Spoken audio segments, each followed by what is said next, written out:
Welcome to the Coaching Edge podcast with your co-hosts, Dr. Steve Jeffs and Erwin DeGrave. Each episode, we bring you expert guests and transformative coaching insights. Let's dive in. Hello, everyone. Welcome again to another episode of the Coaching Ed podcast, together with your co-host, Dr. Steve Jeffs and myself, Erwin DeGrave. And today we have the pleasure to talk to Karen Cappello. Hello, Karen. How are you doing? I'm doing great. Hi, guys. Yeah, great to have you here again, to see you again. Now, Karen, we could try to introduce you, but you're the person who knows yourself much better than we do. So who's Karen? How did she come in coaching? What does she do? Well, I would say that I'm going to take us all the way back to 2002 is when I came into coaching many years ago. And I was at that time an estate and financial planner.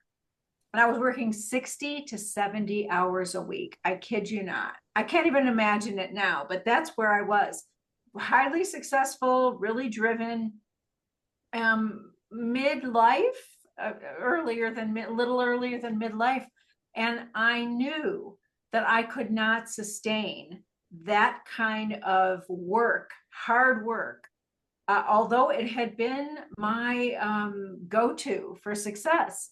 So the infamous date in 2001, 9/11 happened. I was at a socially responsible investment conference. And I thought, you know what, if something happened that I died today, would I have been really satisfied with my life? And I had done a lot of good things. I helped a lot of people in financial planning, but I knew I needed to do something different. So I took a few months off and I just said, kind of looked up the sky and said, okay, God, whatever, send me a sign. And one of my friends, so interesting, she was getting a divorce and she was living at my house. And she said to me, and one of my other friends said, you should be a coach. And this friend of mine that was living at my house, another financial planner, said, oh, good. I'm going to hire you right away because everybody had been telling me to get a coach for years and I never knew anyone I wanted. So I kind of laughed because I say my first client was living at my house. I didn't even take coach training yet, and she hired me right away. So, I wrote a book called The Clients You Are Seeking Are Also Seeking You, kind of that quote by Rumi, what you're seeking is seeking you. And I really believe that our clients are all around us. So that's kind of how I started. And I was looking for success with ease and joy rather than hard work. And over the years, it's been kind of funny because sometimes I catch myself getting into hard work and then I have to move myself back. But considering what I did in the corporate world, I have so much more ease, so much more joy. I wanted to wear comfy clothes instead of suits and high heels. And I wanted to, work the hours that I wanted. So I'm just thrilled to have found coaching and become a coach. And by the way, the other thing I wanted to do was replace my corporate income because I needed something that was going to give me the same amount of income with less work. And that's when I came into coaching. I thought, can I do that? Is it possible? And I'm here to say, yes, it's possible. I don't know what would have happened, that black swan, what would have happened at the other path. But on this path, everything has worked out really well. Ooh. So you're a financial coach, business coach. What do you focus on really? I actually help coaches start their businesses and get rolling. And that happened because I got going so quickly. I had a lot of business background before I came into coaching. So in 9 months, my first 9 months, I had my ACC. And in those days, it was 250 hours. Now it's 100, but those days it was more. And all of a sudden, all these coaches that were in my training class were going, what are you doing? Like they were still trying to figure out their websites and do all this other stuff. And I'm like, I don't know what I'm doing. But one coach, I was at the Westin Peachtree Hotel in Atlanta. I think it was 2003, which our ICF conference, maybe it was 2002. And one of the coaches came to me and said, "You've gotten going so fast. If I bring you a group of coaches, would you help us?" So I always say, in terms of the niche, like your niche finds you. They came to me, and she came to me with a group of 6 coaches. I knew nothing about group coaching. Team coaching wasn't even a thing then, but I said, okay, let's try it. And so I kind of coached them, and I shared some of the things I was doing, and they got results. And then you probably know William Aruda, because he's very big in the ICF. He does the business development series. He was one of my first coaches. And I said, well, William, maybe I shouldn't be coaching coaches, because they say, like there's that saying, those who can do, those who can't teach, right? So I thought maybe this isn't a good thing for me. And people were telling me, oh, if you coach other coaches, like a multi-level marketing pyramid scheme or something. But William said to me, he said, I've never heard anyone so excited about helping coaches build their businesses. So I say, try it out. And that, the rest is history. I'm probably one of the few MCCs that are focused on business development, because many MCCs are training coaches, supervising coaches, mentoring coaches, but I love business development. So that's what I do. So if a coach would listen to say business development, what can they understand as business development as a coach? Wait, say that again. Sorry. So if you look at coach would hear business development, what would that mean? So if you can explain this a little bit more. Oh, yeah, thank you. I would say making a business out of your coaching skills. So I say, turn your coaching skills into coaching revenue, like develop a business, get clients, be paid for coaching. Because many coaches, what do we say? We've been doing this all our lives for free. We've been a kind of trusted advisor, so to speak, but good listener. So many coaches have trouble charging for coaching. Even those of us that were in corporate, it was part of our job, or it was part of what we normally did. So we never really thought about getting paid and making a business out of it. So there's a lot of kind of mindset stuff that goes on in helping coaches create a business out of their skills and their talents and all that they bring to the table. What do you see as the core mindset shift that helps people who step into coaching in service of, like, to help and to make a difference as almost as a giving, to be able to continue that magical and build a business around that at the same time? Yeah. Like, what do you see as the core mindset shift to facilitate That's that? a great question, Steve. And one of the things that I think is key is to understand the return on investment that coaching brings. To be able to charge, like for me, to be able to charge for coaching, I've got to say, okay, if I coach somebody and they can make more money, or it enhances their life to where they're going to save money or save time, then I can say, okay, it's easy for me to charge. So I'll give you an example of something that happened to me my first year in coaching. I was so lucky this happened. I was at a breakfast. I did a little presentation, and I didn't know anything about marketing. So at the end, I said, well, if you want to talk to me, give me a call. I didn't take anybody's names. I didn't do anything. But one of the women that was sitting next to me owned a very small manufacturing business here in Tucson. And she called me and she said, I want to coach with you. Now, this is 2002. I was charging $300 a month. Okay. So she coached with me for 4 months. I think I had been in coaching for a coach for maybe 4 or 5 months. I mean, I was very new, but I did what we all had been taught to do. I listened to her. I repeated back. I observed, I acknowledged, all of that.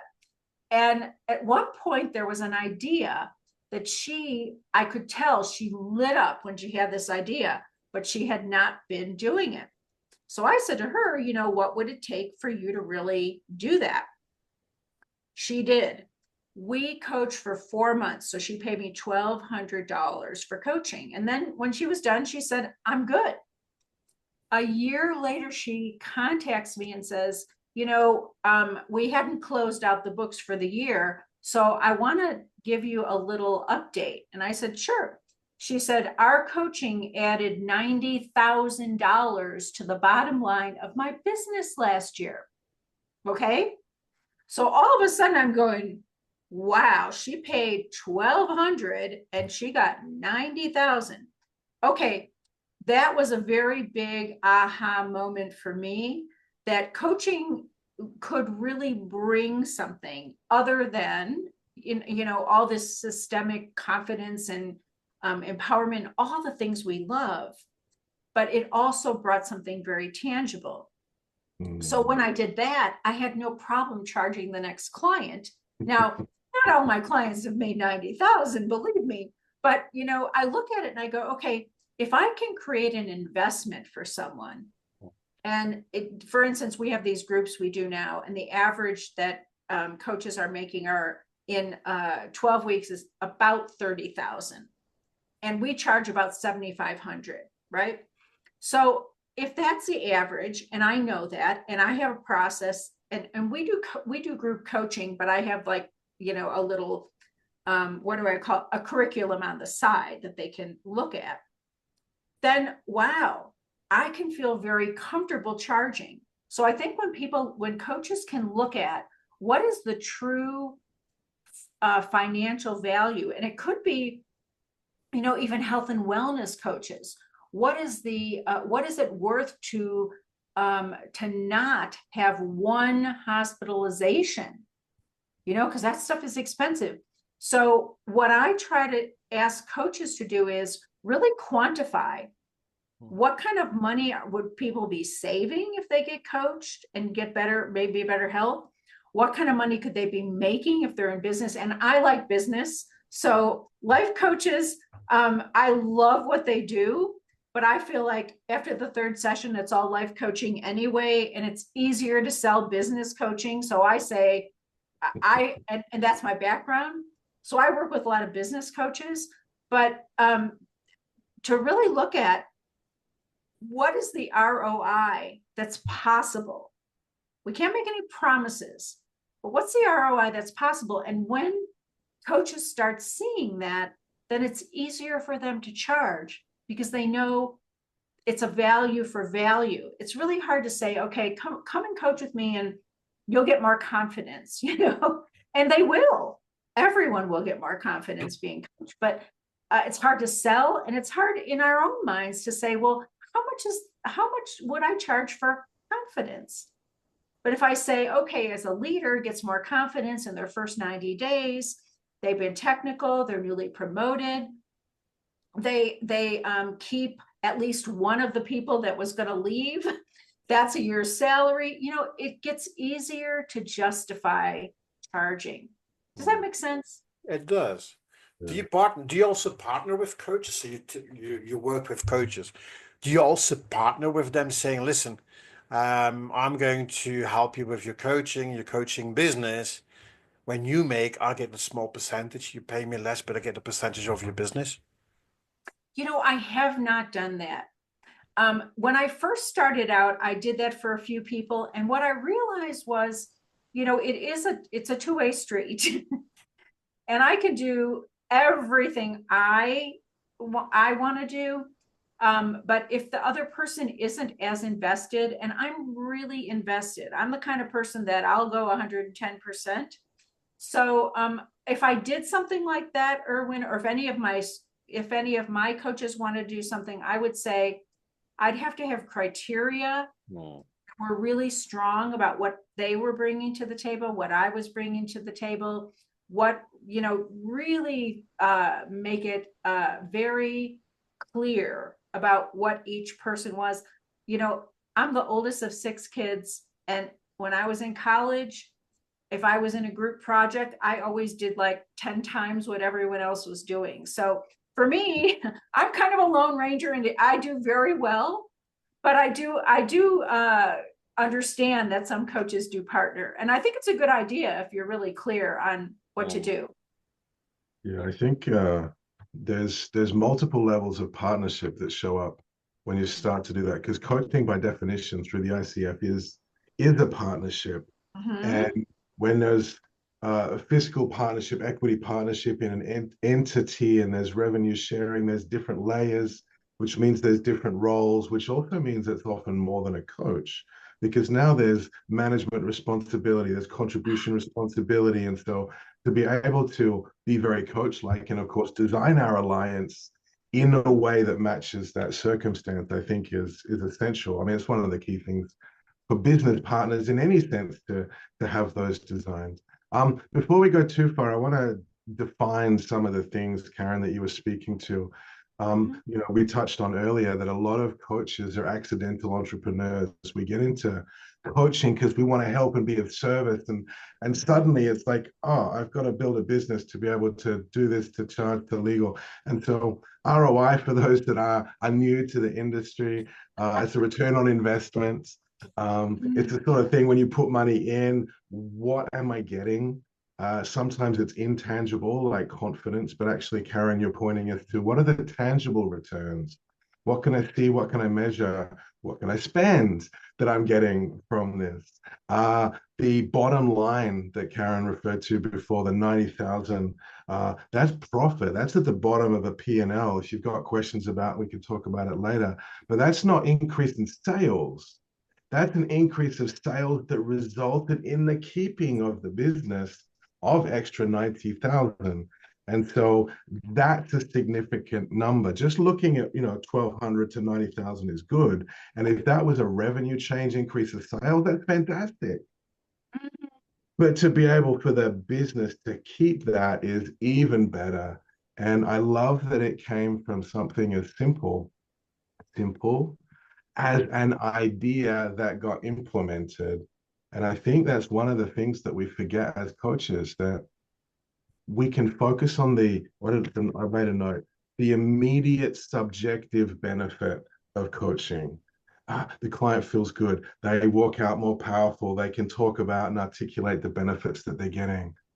But what are they doing with that? How do we serve them in the session, but also how do we serve them beyond the session to implement that, to progress and grow and have a bigger impact in the world?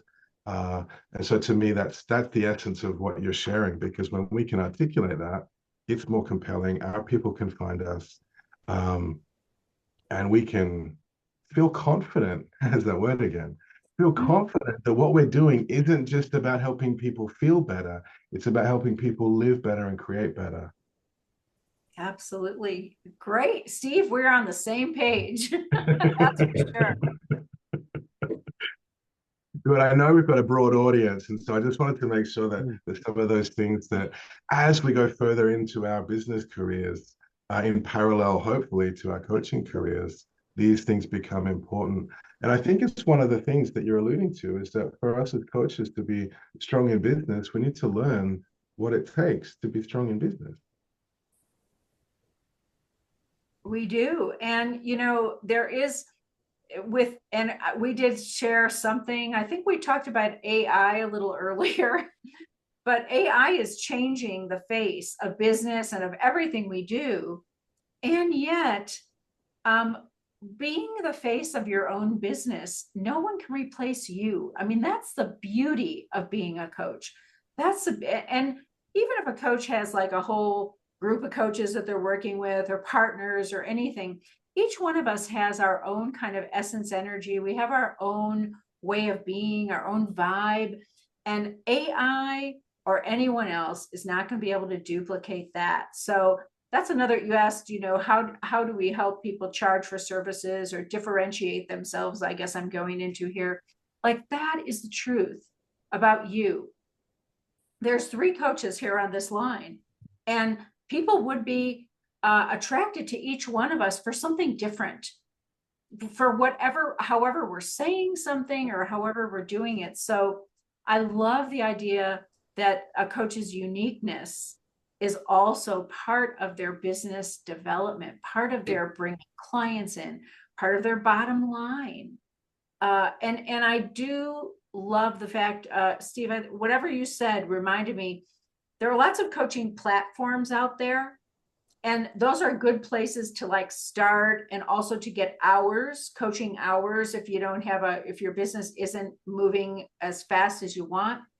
But I really believe that getting out into one's own business, talk about a bottom line, and talk about being able to do things on your own terms. Like, that's one of the other things I see with coaches.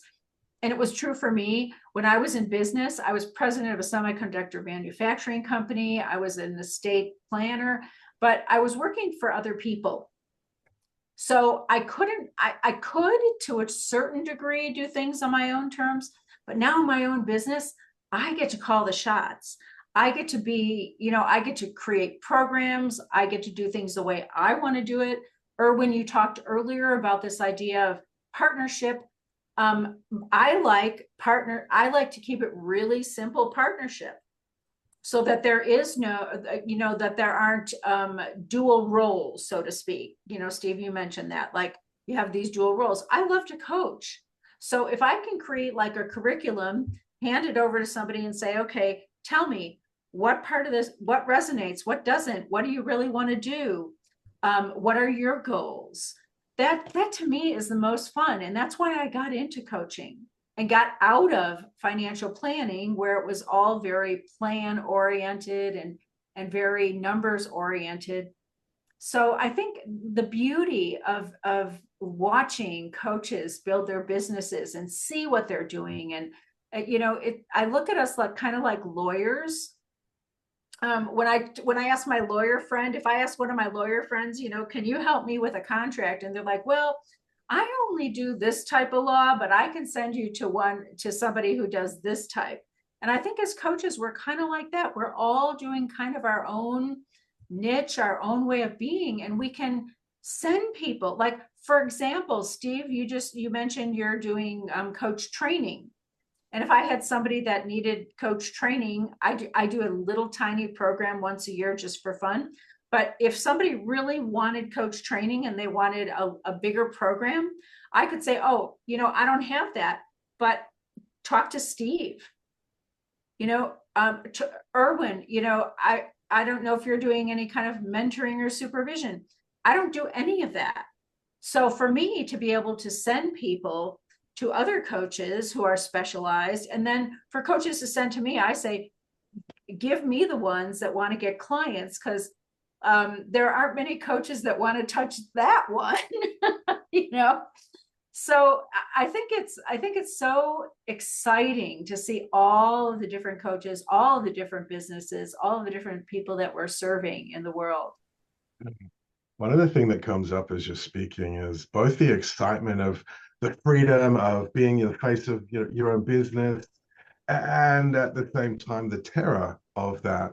The certainly having spoken to a whole lot of coaches that are in this space, and what I see is that there's not a yes and, it's a yes but. It's yes, I want the freedom, but I want to do it invisibly. Yes, I want to be able to do whatever I want, but I want people to tell me when I've got to do it and what needs to have the clarity and certainty often of an employee type role, with the freedom of being an entrepreneur without the responsibility of being an entrepreneur, being able to be the face and own our uniqueness without the fear and second guessing of arrogance and self-centeredness. And there's this whole battle that I hear from coaches. What have you seen around that, and where do you point people when that emerges? Well, it's funny because I say having a coaching business is the best self-development tool that I have ever done in my whole life, because I will run up against every barrier that I have in moving forward, in becoming the highest version of myself, and I don't think people look at it that way, but it really is. You're right. There's a lot of fear. Face your fears, get out there, get visible, face your fears, make an invitation to somebody to coach with you. Like there's all kinds of mind chatter that goes along with it. And It's getting better now in terms of jobs for coaches, because there are internal coaches and things like that. When I started out, there were no jobs for coaches. You had to become an entrepreneur. You had to create your own business. And even now, I see like some of these coaching platforms, they're paying the coaches like $35 or $50 an hour, so in order to make financial goals, these coaches are kind of like on a machine, they got to just, and they have to coach in a certain way. So they've traded one corporate job for another.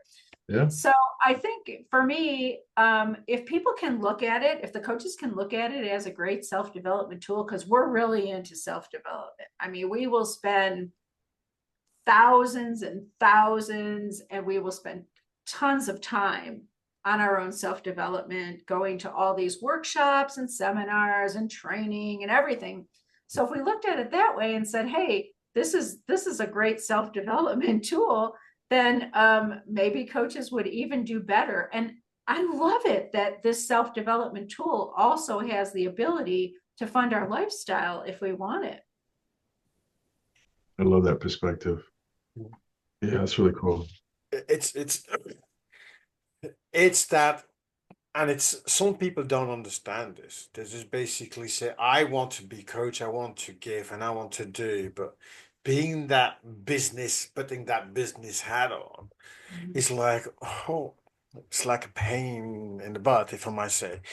And they want to run away for it. And what happens is, and we see this a lot, that, and I don't know if you've seen this, that many coaches, they start as a coach, they start as an entrepreneur, and very quickly they go back to the corporate world because that how to put yourself as a business owner is for them difficult. Have you seen this, and how have you worked with coaches that come to that point, and how do you help them to really say, hey, put that business hat on?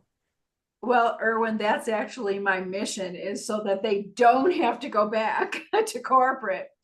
And, some of them do, but I will say most of the coaches that come to me will not go back to corporate because, first of all, when someone makes a commitment to coaching, really commits, they're going to get the job done. It's going to happen.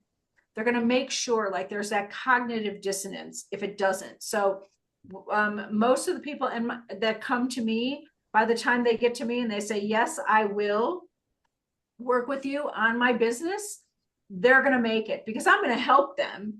And between the two of us, and we do groups, so we have people in groups, and groups of coaches are very acknowledging of each other.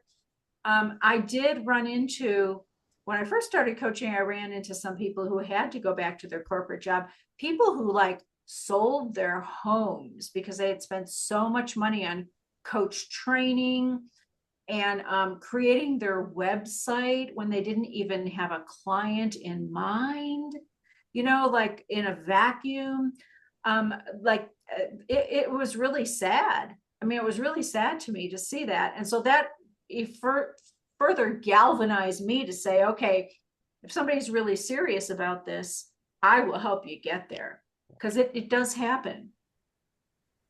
Yeah, it certainly does. One thing that strikes me as you're speaking is with coach training, there's a lot of talk about coaching versus therapy, coaching and mentoring. And part of what I'm hearing is a real reinforcement of the importance of different roles. Like, the essence of where you're pointing is that to be able to work with a mentor that knows some of the pitfalls, that knows some of the challenges, you can be coach like in how you bring that, into conversation. But to know that as a new coach, as I'm stepping out, just to be able to go, you've done that, you've seen this, you work with people. I have all of the answers, but I don't have to know everything.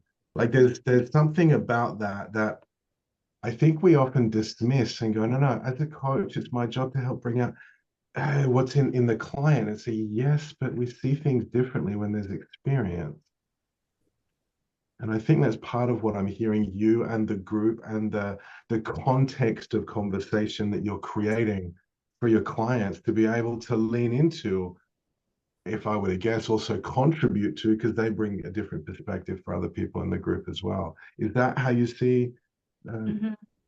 Absolutely. And, I'm a big, one of my friends said, coined this phrase for me. She said, Karen is where strategy meets energy. And so I have this energetic, heart-centered, spiritual part of me too. And then I have this very strategic business mind, which is a good combination. It has served me well. I'll say it that way. And the coaches that come to me, they do want to create that business with their values, with their vision, with their heart, with their soul. And that's the part that really makes me so happy. And so we have these groups of people and we all have a strategy and everybody's moving forward. But the heart and soul centeredness of the coaches that work with me is amazing. I just did a workshop yesterday for some of the people in my group and then some other people. And somebody today said to me, we had 4 breakout sessions. Oh my God, it was a mess. A breakout sessions drive. I have a VA to help me, but it's just great. These breakout sessions drive me nuts. But at the end, she said, I met these people that I had 10 minutes with them and I felt like I'd known them my whole life. And so that's one of the things when you talk about collaboration and all of that, like we're all in this together going forward. And I love it. Me, I was the oldest of 6 kids at 10 years old. So I'm kind of the Pied Piper. So I can be there and then bring everybody in and let's all get our businesses together. Let's figure out where we're going to go. And, it does help. Steve, you talked about the fear earlier. When everybody's going together, when everybody can have a place to voice their fears, people will make things happen. And I'm just always grateful. But I will say this, one of my talents is bringing together people that are amazing. I mean, I have seen this and the spirit in my clients and also the intelligence. I mean, in our latest group, we have like 3 PhDs. I'm like, whoa, but I really think if we could all do this together, if we're all in this together, if we're all moving forward, and there's another piece to this that we haven't talked about, but the world is in transformation. We are not in transition. We're not in change. We are in transformation. And transformation is messy. It can be ugly sometimes. It's very scary. But, like if we're all together doing something, we can raise the consciousness of the world. We're here, I believe, coaches, to birth a new way of being in this world. And Erwin, I know you and I go back so far, but I even knew it then. And I was saying it then, but I had no idea what we were about to see with the pandemic and post-pandemic and everything that's going on now. It seems every year I say, the world is really crazy. And then the next year I'm like, oh my gosh, it went up a notch, but this is what we're here for, right? To ground people, to help them bring their talents into the world. And I do believe, so you heard it here first, maybe not, in a year or two, I think the world is going to be this amazing vision that we've had. I think right now we're in a lot of labor pains. We're in the soup of the caterpillar, headed to the butterfly. And I'm very excited to see that. And I think coaches are part of the kind of on the ground, helping people to get through whatever is going on. It's interesting what you mentioned about that transformation that is going on. We had other conversations around that and looking at what is the future of coaching, what is going to happen. And you really said that coaches can help the people with that transformation. Mm-hmm. The challenge is, how can coaches help themselves with that transformation? Because it is a difficult, it's a challenging place to be. So how do you see the future of coaching, and certainly with the whole transformation that is going on, where where do you see it going? Mm-hmm. I have always seen coaching as a form of communication, even though it's my profession, so to speak, right? I always see it as a form of communication. And so my vision would be that people get coached. Like, first of all, as coaches, we need to have our own coach. We need to be humble. We need to be able to be coached. We need to be moving toward our highest self. And then I think in the future, it may or may not be a profession. I don't know, but I'm sure it will be a form of communication somehow. And maybe it will be available. Maybe it'll be taught in schools. Who knows? Maybe maybe it will be just a worldwide way of communicating, especially after we get through kind of this labor pains and we get into this positive world that I think we're headed toward. Then this will be the way that we communicate with each other, and it could be taught at a very young age. So challenging times coming, and it's interesting. And you said something really important. Don't be afraid to go for another coach, because sometimes a lot of coaches feel that they're lonely and they think they need to do it and run on their own. And actually, they should not be afraid to step out and ask if it's a coach or maybe a mentor or whatever it is, to help them to be able to continue giving to people, but themselves growing. Mm-hmm. Mm-hmm.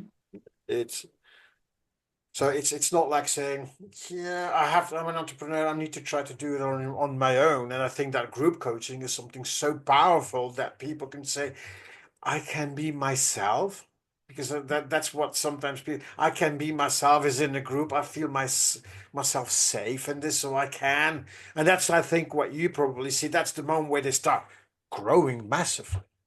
Mm-hmm. Absolutely. I don't know. I have one more story that I want to tell that's very inspirational, if you'll indulge me. Yeah, of course. About right before the pandemic, like early 2020, I was having lunch with a coaching colleague here in Tucson, and she was working for the college, but she was doing a little coaching on the side. And I said to her, well, would you like to kind of, do more with your business? And she said yes, and she hired me. And a few months later, of course, the pandemic occurred, and her job at the college was, well, she had a choice if she was going to leave or not. And we had started working on her business, and she decided to leave her job at the college and go all in on coaching. She worked with, I don't know if you know Laura Crawshaw. She has the Abrasive Leader program, and so this coach was not Laura, but she was trained in that. She worked with a lot of leaders who are very abrasive, and we know why the leaders are abrasive, because they have a lot of pressure and they're trying to do the right thing. So if we can get them really back to their roots, things start moving. So I worked with her for 1 year. And during that year, she turned from 79 years old to 80 years old. Also during that year, that was her first year in full-time coaching, she made $1 million. She worked with senior leaders who needed help with what she called cringe moment conversations. I took her through the same process I take all of my clients through. And the reason I like to share her story, now one of my coaches said, oh, don't share that story because it's intimidating, right? And I say, no. By the way, I've never made $1 million in a year. So, it's not intimidating to me, but it was so inspirational to watch what she did, to watch how she cared for her clients, how she coached these leaders, how she asked for money. And she said, this is worth something. And I am going, and she was so funny. She comes to speak to groups of coaches. Sometimes she says, you know what? If they give me a range of what they're willing to pay, I take the highest one, the highest thing in the range. And I just love how she looks at life, how she works with people, and what a complete inspiration she is. And she will say to the coaches, look, if I can do this at 80 years old, what excuses does anybody have? So even through their fears, and she did say she was nervous when she started, but she knew that, and in fact, she will say this about me. She knew I was going to help her and she wasn't going to do this alone. And that I kind of had this system and we did work together. And both of you, I'm sure, have had clients who are just superstars because they do the work, they come to every session. It's just a match made in heaven, and that was she was one of those for me. But I love telling her story because it just blows everybody out of the water. Like, what is really possible here? And I was there. And I remember her sending me these emails like, oh my gosh, I got another contract, So I want to really share that story here on this podcast because I want every coach to know that you can, whatever you can envision. And I know you envision making a big impact. I know you envision helping people, but this woman was able to create trust for her grandchildren. She was able to pay off her nieces and nephews' college loans. And there's something to be said for that too, in addition to everything else.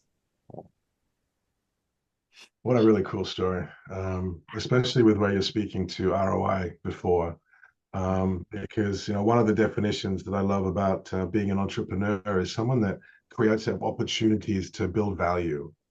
And it sounds like that's exactly what happened. Is, do I stay? Do I go? Actually, how do I find the team that's going to help me create value that will, provide a return for me, but actually more importantly, be recognized by the people that I'm working with. And if there's $1 million of, received income from the coach, what's the impact that she's had on the planet? I think that's a really, really great way to do it. And then what can she be doing with what she's earned to have another layer of impact for her life, for her family, for the people and communities that she cares about? And too often we get so focused on, ooh, what am I doing in this moment? But that larger ripple of impact that gets had through being authentic, through being compassionate, through being human, and through doing that in a way that's connected and collaborative. I think that's part of the shift that's emerging, is this coming together in new ways. Karen, I could speak to you and definitely listen for hours and hours, and maybe that happens on another day. But for now, for those that do want to learn more, explore more, how can people connect with you? I'm pretty much everywhere. An easy thing to do is to find me on LinkedIn. And then, because you're going to see my photo and everything, and then you can just mention this podcast, say, hey, I heard you there, because I don't connect with everybody. I get a lot of crazy people trying to connect with me, as I'm sure both of you do. But just mention this podcast and I'll definitely connect with you. My website is KarenCappello.com. There's 2 P's and 2 L's in Cappello, which means hat in Italian.